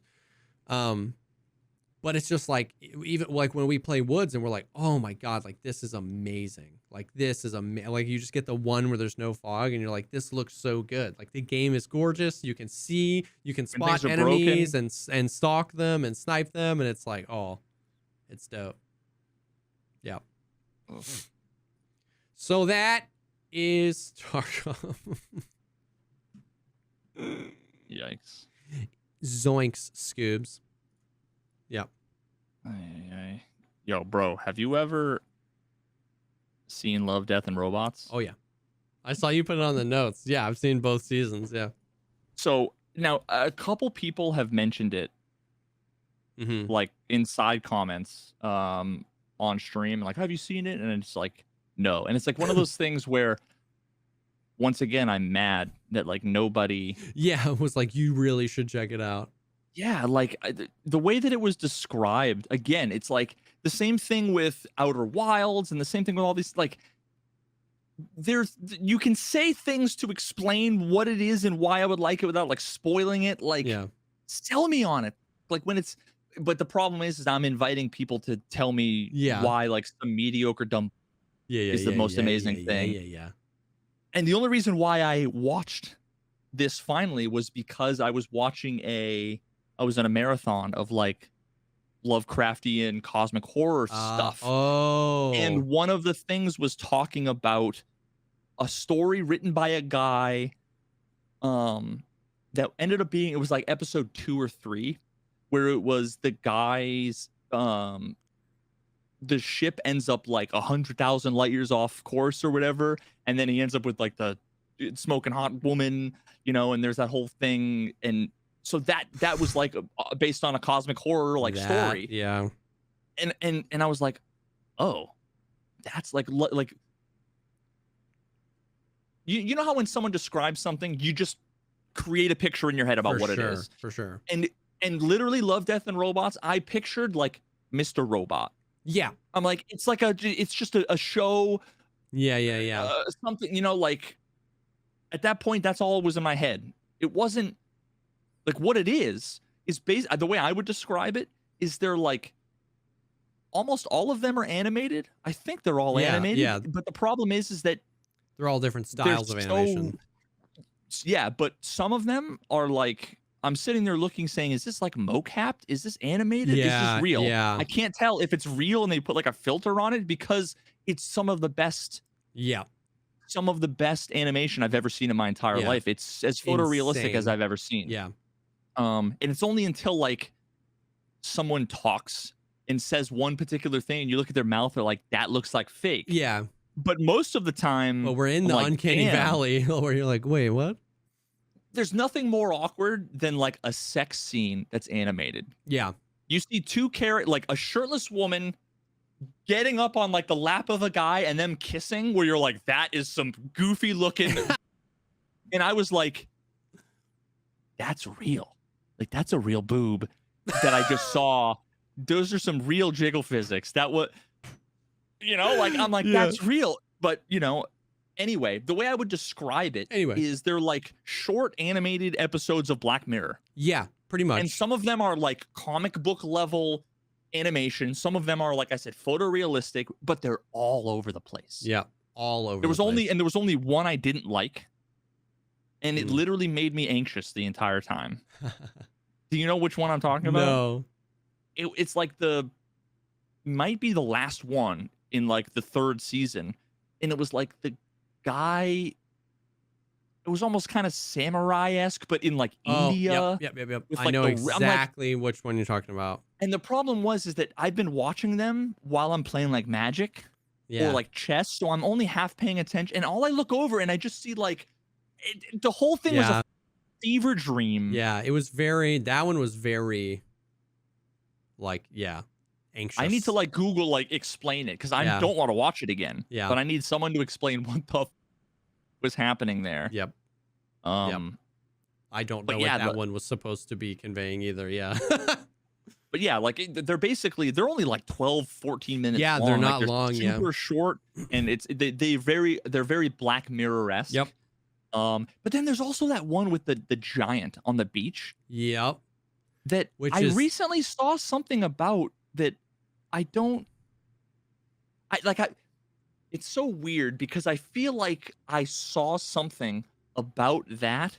It might have been like an H Bomber Guy video or like a Jacob Geller video or something. Maybe. But I feel like that whatever I saw predated that episode. So I'm wondering if, you know how sometimes a series like that might like buy something that was already done and like adapt it. I can't tell if that was new or old. Yeah. But I feel like I'd seen that before. Anyway, I would hugely highly recommend, if you have Netflix, go check out. Is it Love, Death and Robots? Love, Death and Robots. Yeah. Yeah. It's really, really good. They're really like super short, which I like because like the only downside is that I went through them so fast. Yeah. Yep. In 2 days, I watched all of them. There's 3 like seasons, I guess. Yeah. Collections, but fantastic. Yep. I think it's David Fincher that made him. Who made that like name sounds familiar. Fight Club, Gone Girl, okay. Mindhunter. Dude, you know what my favorite episode was? Was the one with like the like weird alien fighting ring with like the people who like mind control them. Dude, I don't know what that is, but I need like a whole series about that. Yeah. Oh, dude, and you know that I really love that it's like full on like borderline X-rated. Like you see full nudity. Yeah. You see like the gore of all gore. You know, like some real gory. It's so good though. It's so good. Yeah. It's really good. And then one other last thing I wanted to mention that I've recently got into. I need to like tweet at these guys because I want them to like sponsor me or like sponsor us or something like that because I'm enjoying this so much that like I want to when I like organically come across a product that I think is cool that I really like, I'm like, I want them to sponsor me because just like all of the sponsors we've had that like we use them, Yeah. it's It's just the so much best easy to not. integration. Yeah. Yeah, because you don't have to fakey fake it, you know? It's like it's just natural. Yep. Um, it's you don't have to read a script, or whatever. But so my wife actually introduced me to something called Dice Throne. Hmm. She like was at hanging out with like some of her work friends and they played it. It's like the only way I can describe it is it's a tabletop game Okay. um that if anybody's ever played Hearthstone or Magic, the way I would describe it is it's like a weird mishmash of it's like a little bit more complex than Hearthstone, not as complex as Magic, but also has some board game elements, some kind of D&D-esque elements. Oh, Um, but that's dope. dude, it's really cool, and the way it works is you buy like the boxes of them, and Yeah. it comes with like two heroes, and they're different like archetypes. Like one might be like a pyromancer, and the other one might be like like a druid kind of Mm-hmm. thing. I think it's like a treant or something. So you have your own sets of cards, like decks of cards. There's dice rolling, and you have like a little game board, and the game board has, I think, 8 little sections that are all like powers that you have. Okay. So what happens is, and like Magic, there's all these phases to a turn where it's like Okay. you have like there's a little dial that controls your like combat points. So like you start off with 2, and that's like almost like mana. If you've ever played Hearthstone or you've ever played Magic, Yeah. it's like that's how many points you have to spend on things. So if you have a card, the card might be draw 3 cards. That costs like 2 CP. So then you like, turn the dial and you have your little health dial. But basically the way it works is like you roll the dice, and the dice have they're 6-sided dice, but they have little icons on them. Okay. So like one of the simpler characters is like a ninja. Okay. So it's a 6-sided dice. So like 3 of the sides are like a blade, and then like 2 of them are like this poison icon, and like one of them is like a shadow thing. Now if you get any combination of things, so like your first ability might be like 3 daggers. It's like do 3 damage. 4 daggers is like do 4 damage. Or you can get like if you get like 1, 2, 3, 4, that might be some ability that's like draw a card, add a shadow token, Mm-hmm. do 5 damage. But then there might be like a small straight, a long straight. So you might have 1, 2, 3, 4, 5, 6. And then there's like the ultimate ability, and everybody's ultimate is like you get 5 6s. Oh. And that's like you do all the things that you can do. Gotcha. Yeah. Okay. So it's just, and then so you roll the dice and you get multiple re-rolls of as many dice as you want. So like let's say, if you want to try to get like 5 of the ninja icons, you might roll 3 of the ninja icons. So then you take the other 2 and you like try to roll them, try to get 2 more of them. There are cards that like modify dice for you or for your opponents. When you attack them, they get to defend, and they roll, and they have like defense abilities. It's Oh. just really cool. Yeah. It's super like accessible because my wife is not a gamer. She's never played Hearthstone. We've played Magic like once or twice. I walked her through a game, and she was like, I don't know, it wasn't really that fun, Yeah. like. And the best part is too, like as someone who, I've played Magic for years, and these types of games, like you would think I'd have like a massive advantage over someone like my wife who's just never Yeah. played these types of things where it's like card advantage. You Yeah. want to try Yeah. to, there's a meta around, like she doesn't know any of this stuff, and she wins. I think I've only beat her once out of like maybe 15 out of 15 games, which That's is cool. great because she loves it. Yeah. And for me, it's like a challenge because it's not just easy, and I don't Yeah. have to let her win.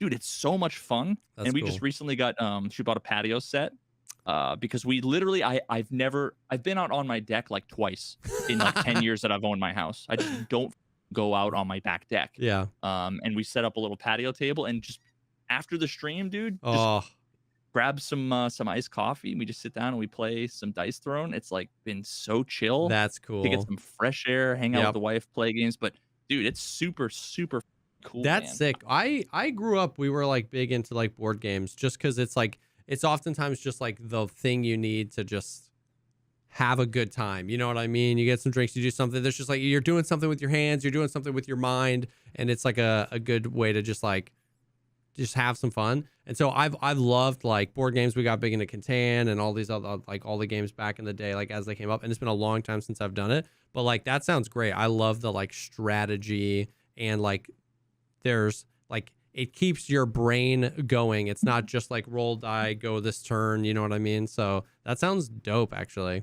Dude, and it's like a cool party game too because you can play with like couples. So it can be like I'm the Ah, pyromancer, my wife's the tree ant, and we play as a team against another pair of two different characters. And there's all sorts of things around oh, like that's I can cool. give a healing token to me, or like so when I play against my wife, I'm giving myself the things. But if I play with Yeah. my wife on the same team, now there's like a synergy between like I can give her Yeah. these things, you know, so that's another element. And then there's, you know, there's probably like 20 different characters.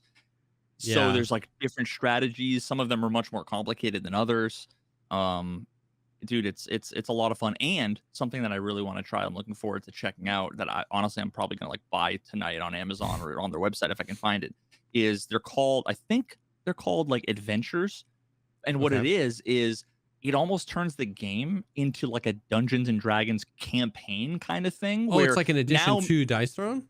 yeah, so now we Oh. take the characters, so we'll set up the characters, but we're working together and then you like set up all these cards. It's almost like a dynamic thing where like you're going through dungeons and you together are like fighting mini bosses. So they have like a character thing that you're pulling from a deck, so it's different every time, and you roll the dice for them. So the combat is all the same rules of combat, but it can last like it's a campaign, so it That's can kind last of like cool. weeks. And you have this sheet where you're like you could keep track of where you're at and everything, so you can pack it all up, and then like a couple of days later, open it back up again and continue along with the campaign. That That's sounds kind like of it's going to be sick. super fun. Yeah. Yeah. So I'm like, dude, I need to hit these guys up. And there's like nothing. I went onto YouTube because I wanted to check it out. It's called Dice Throne. I wanted to like look up to see like is there like a pro tour because I love watching like the Magic Pro Tour, you know, and I couldn't find like anything. It doesn't seem like it's like huge. Um, it's at least like 2 or 3 years old. It might go Yeah. back further, but I mean, there's like maybe a dozen YouTube videos, and they all have like 200 views on Yeah. like Yeah. Dice Yeah. Throne. There's really not a whole lot. So, dude, That's kind of I cool. want to.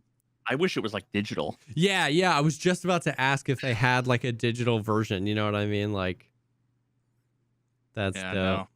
So these guys must be making pretty decent cash because it's not super cheap. Like when you Yeah. buy a box, um, the box comes with two characters. Um, and let me look, and there might be like $40 or $50 or Yeah. something. Um, so you know if you wanted to buy like all of season one, which is like 10 heroes or something, but it's probably like $100 something Yeah. dollars. Yeah. Yeah. But I mean, it's like a different board game For kind of sure. every time. I just threw a link. I'll throw this one in chat. If you take a look, it's shop.dicethrone.com That's slash cool. pages slash heroes. You can see like if you scroll down, you can see like what the board looks like. Um, so like that's what you Oh. get in the box.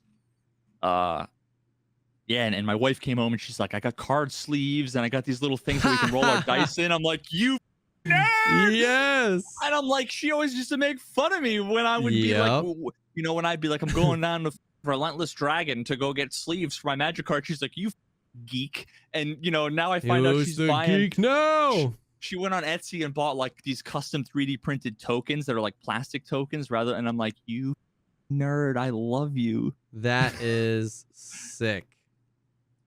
Yeah, dude, it's awesome. There's a dice throne on tabletop sim. Oh, That's although I cool. don't I'm feel like looking I through don't and feel just like it'd like be. seeing how like they even rate the complexity of the characters. Yeah, so that's the thing is that like the 1 or 2 star characters, they usually what ends up happening is there's only like 3 symbols on the dice. Like the first 3 dice is like the attack thing. Like Yeah, it's like yeah, yeah. shuriken for a ninja or like a fireball for like the pyromancer. And really there's only like you either do, you know, you get a bunch of the fireballs and do damage, or another one is like you get one of each of the things and you do some other, Yeah. you add a token and then do some damage. You know, it's Yeah. when you defend, it's like, okay, I take damage. Okay, well now I'm gonna do 3 damage back to you. It's like really kind of Yeah. straightforward. It's like glass cannon. Yeah. Whereas like was playing another one of the heroes, which is the Treant, which is like the 6 out of 6 Oh. difficulty. And that's like there's these little things that you have called spirits, so these little tokens. And there's like a seedling, there's a sapling, and there's a dryad.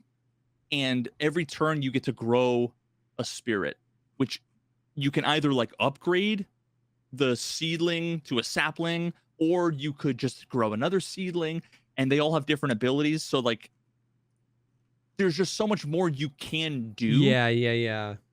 There's more complicated combinations of dice for the abilities. There's just a lot more Yeah. strategy involved. I'm guessing all things being equal, like if you play the 6 out of 6 complexity character like optimally, you'll probably own the 1 out of 6 Yeah. like most of the time. But it's probably just harder to play like quote Yeah, unquote yeah. optimally. But dude, it's one of those things that's like can be super simple or like really Yep. in depth. It's as deep as you want to go with it. And then the fact that like my wife brought this to me, I didn't Yeah. have to like push it on her, and now she's like, "Hey, want to play Dice Throne? Hey, I just bought 2 new characters. I went to Barnes and Noble and bought." And like, hell yeah, you know, Hell like, yeah. That's so sick. dude, it's been nice. So people should check that out. Yeah. If That's dope. Mr. Dice Throne, CEO of Dice Throne, Mr. is listening, Dice Throne. hit me up. Uh, That's I'll awesome. take all the season 2 characters for free. Yeah, you know, well, yeah. That's awesome. Yo, that's sick. That's cool. Yeah. Well, yep, that's the stuff. You've just been grinding away on No Man's Sky still? Doing multiple runs, multiple characters, or are you going ham on one character? I'm still on the permadeath run from last week. Oh. I'm like figured out like the end goal. Okay. Actually, I think I mentioned it. Like, kind of like get to the center of the galaxy and then post up on that like Earth, yeah. like that perfect. Like, if we had had maybe another 40 minutes before the podcast, I probably could have done that. But I got distracted by that random dude in my base. I could probably do that now. So I mean, like, I could finish it and start over. I'm not sure what I want to do. Yeah. I'm not sure what I want to do. Oh, dude, real quick. Chat GPT kind of almost talked me out of doing my video essay. Yeah, so what? I straight up, because now because I've got like the paid versions of Chat GPT and all this stuff, just because I mess with it a lot with content creation, but also I'm just fascinated by this tech in general. Yeah. So, well, the first thing I did was I said, "What is," and then I copy pasted that random word salad from the H.P. Lovecraft thing, and it was like, the finished text you provided translated to English as follows: bigger than a barn, full of twisting ropes. The creature is overall a bit like the shape of an egg and bigger than anything I've seen in my life. And it's dozens of pig head-sized legs that close halfway. I'm like, yeah, that's Lovecraft, all right. That's Lovecraft. That seems like a vivid and somewhat disturbing description of an enormous, possibly alien or otherworldly creature. The translation might not be perfect, as the original text uses a highly colloquial and somewhat idiosyncratic form of Finnish. What? Thanks, Chat GPT. But then after that, I was like, damn, you know what? I kind of want to know if Chat GPT can give me maybe some context or perspective on my whole angle on, is No Man's Sky cosmic horror? So I said, is No Man's Sky cosmic horror? And it said it was a game developed by blah, blah, blah. Cosmic horror is a subgenre characterized by the fear and awe we feel when confronted by phenomena beyond our comprehension, whose scope extends beyond the narrow field of human affairs and boasts a cosmic significance. This term is closely associated with H.P. Lovecraft. While No Man's Sky does involve exploration of a vast, incomprehensible universe, its primary focus is not on instilling a sense of dread or significance or insignificance in the player. It lacks the disturbing, fear-inducing elements typically found in the cosmic horror genre. And then it did basically said like, yeah, it's open to interpretation. And I'm like, he was just like, it was basically like, nah, not really. And I'm like, so I said, are you familiar with the story contained within it about the Atlas? And it went through and it said, there are several storylines, blah, blah, blah. Throughout this journey, it suggested that the Atlas, actually, I don't even want to read that because it's a spoiler. Yeah, that's all. This is all spoiler territory. But it says these themes touch on concepts such as existentialism and determinism, the nature of reality, and the meaning of life. And some of the other things it talked about, I go.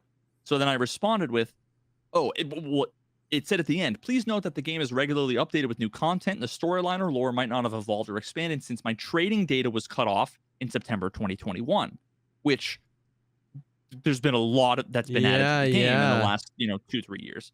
So I said, that sounds to me like it has elements of cosmic horror, no? Like some of the things that I kept out of there. And it said it does have elements that can be associated with cosmic horror, blah blah blah. However, it's worth noting that while No Man's Sky does have these elements, they're not necessarily presented in a way that's intended to instill horror or fear.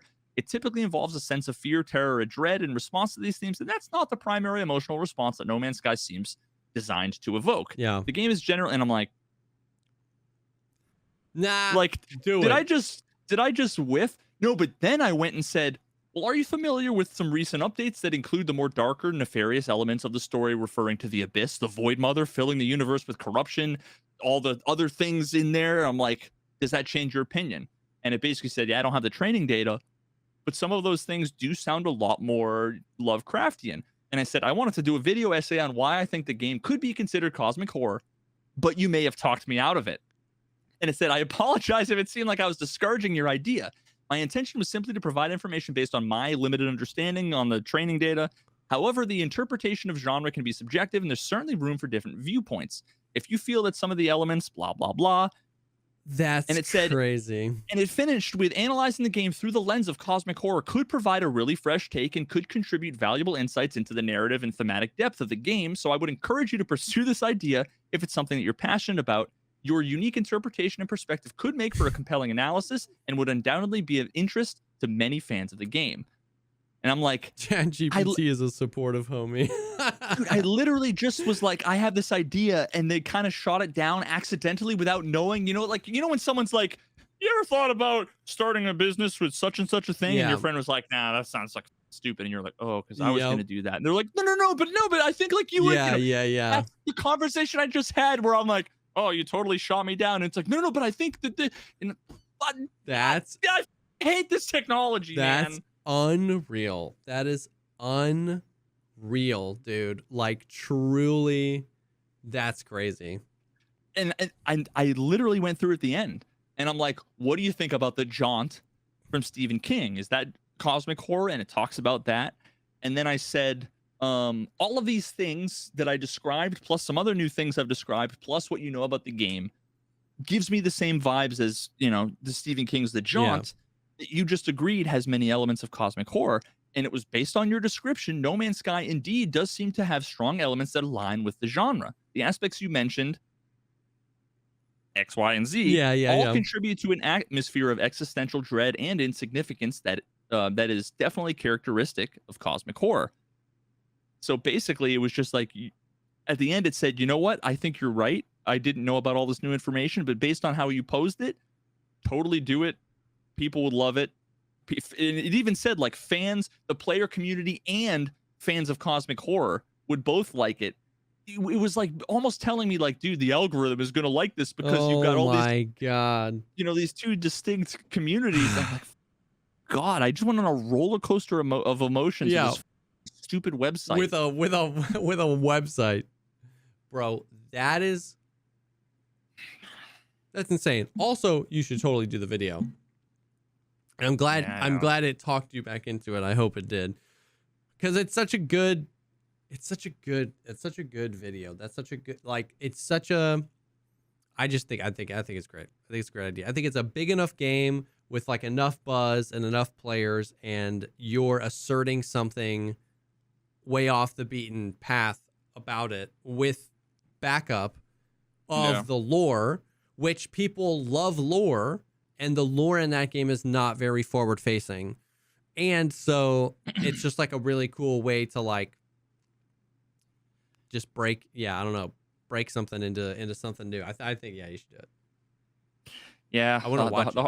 The hardest part for me right now is like sourcing a lot of the information. It's hard because a lot of it, like all of the ARG stuff that was involved in a lot of the backstory, it's like I have to go on Internet Archive. It doesn't exist anymore. Yeah. A lot of the references, like other people talking about certain things in videos, it's like one person said this thing without a source.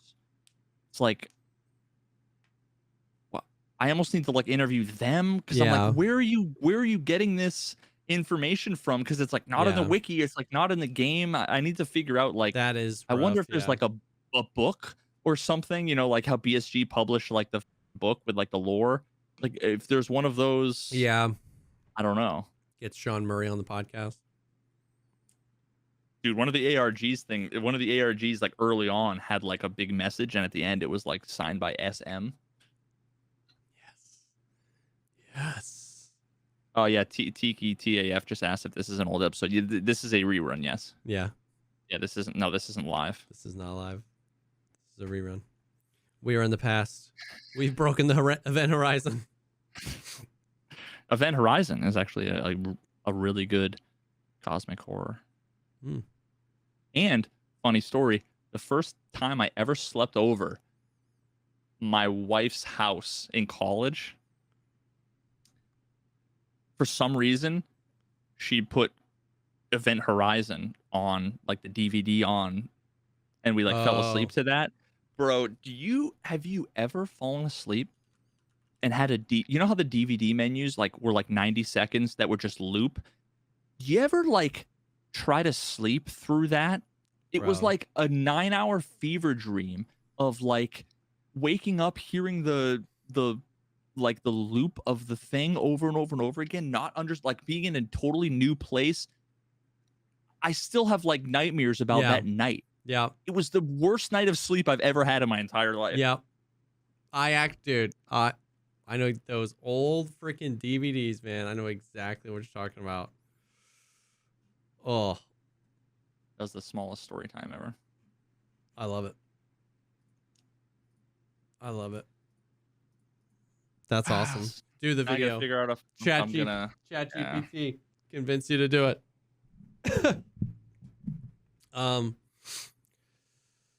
But yeah, I just completely lost my train of thought. Yeah, nope, that's it. That's the stuff. I think. Hostess. That's the hostess. That's the stuff. I was like hostess, but that's the stuff. Yeah. No Man's Sky. Keep in it. I've been playing some Star Citizen. The new update is nice. It broke again because there's a free flag going on right now, so there's like hundreds of thousands of people playing because it's free, but whatever. But that's been super fun. Tarkov. We'll see, boys. Hopefully next week we'll have a new patch to talk about, and the roadmap will be coming, and Unity will be right around the corner, and they'll fix the game. It's gonna wipe, obviously. So it'll wipe next Thursday, and every subsequent Thursday, we will smoke that copium, that sweet, sweet copium, for all the day long. But yeah, so thank you guys as always for hanging with us. A lot of hilarious Tarkov news this week. Yes, you have to tweet out that the wipe is next week. But thank you guys so much for hanging with us. As always, thank you so much to HelloFresh for sponsoring this episode of the podcast. And it's Saturday, which is making my brain explode because we normally do this on Thursday. So this will be live Monday, just here in a few days. So this will be nice that this episode we didn't miss too much. So, but we'll see. Thank you guys so much for hanging with us, and we will definitely See y'all on the next one. Peace.